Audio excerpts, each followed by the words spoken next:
Hello, salam. Saçları sıralayacağım. Hadi bakalım başlayalım. Bu saç hoşuma gelir.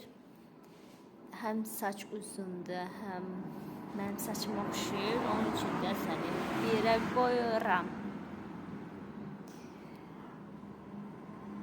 Bu da qəşəngdir. Səni ikiyə qoyuram.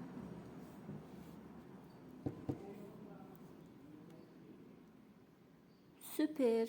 3. Niyəsə qəşəng saçlar gəlir mənə. Wow. Kaş bunu birə qoyardım ama bu da qəşəng saçdır. 4. 7. Qəşəngsə o qədər qəşəng deyilsən. 8. Çox təəssüf ki 10.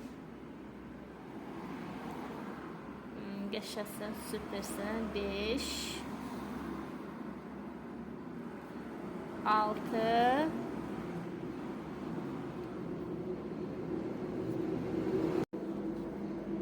Parti 2 gelsin mi, gelmesin mi? Videomu altında yazın. Videomu beğenmeyi, kanalıma abone olmayı, videomu paylaşmayı unutmayın. Size yaxşı baxın. Bye bye.